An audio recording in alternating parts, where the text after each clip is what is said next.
Muslim prayer, sometime in a Christian prayer, and we teach the children that there's only one God. So if you see somebody as a Muslim, it's just a different path to God.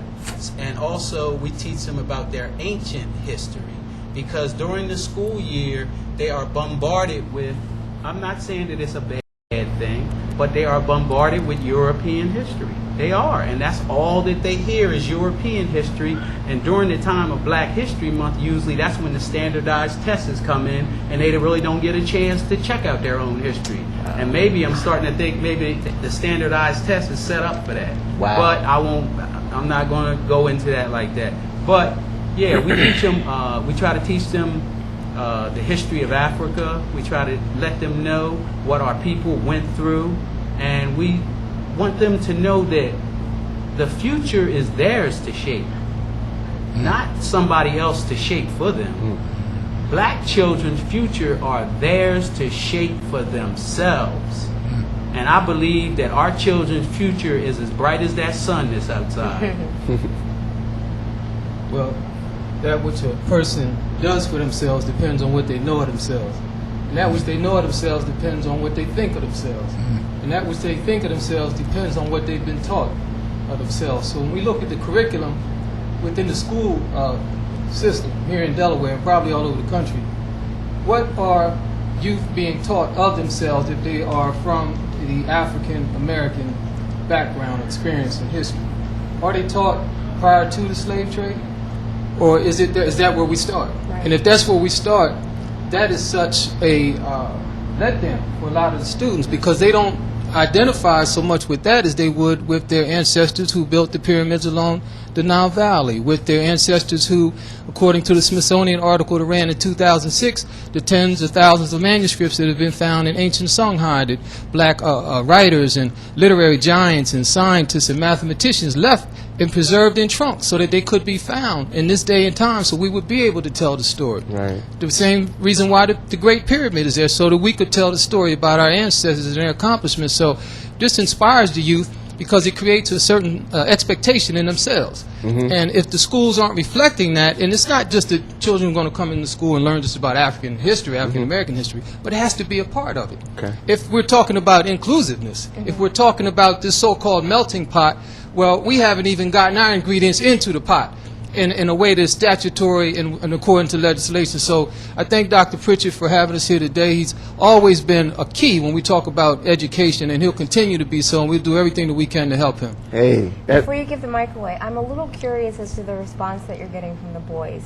Is it the first time, and you both can answer it. That's a great question. But is it the first time that it seems like they're hearing these Absolutely, things? absolutely. When we look at the movie industry, and this is primarily one of the industries that is responsible for the programming of not just blacks or African Americans, but for the entire American people, such that they have been programmed, all ethnic groups, to actually despise the over 1,000-year-old ancestral culture and contributions of the African Americans.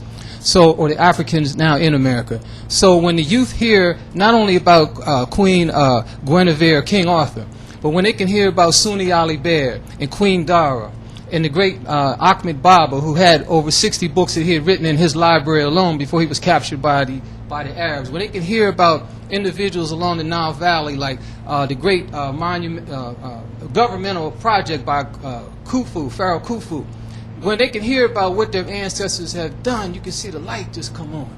And you can see them responding now to what has been often, maybe even in their own families, not given, because it's something that has not actually been made available to a lot of people other than the efforts that our ancestors have made to leave these things for us. So when we can put them in book form, when we can make them a part of the curriculum, when we have time to talk to them, we're giving them an inspiration, not just a feel-good message, but a message that I am mathematics, I am science, I am literary greatness. Why are the scores, when we look at the paper recently, the same old story?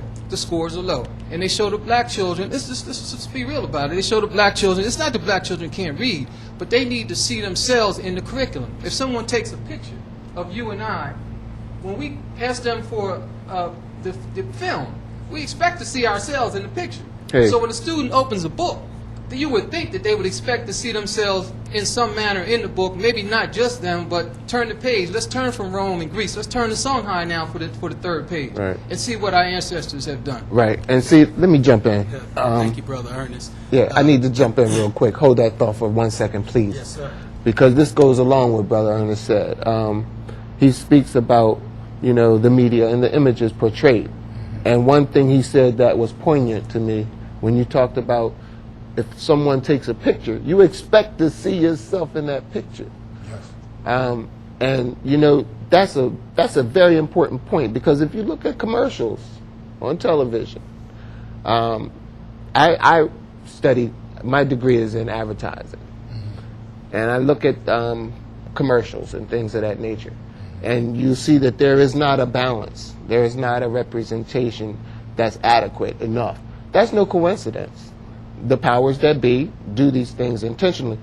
But what I'm pleased and get back on point about is that we are in a position where we have to make a choice. Are we going to be reporters? Are we going to be subscribers?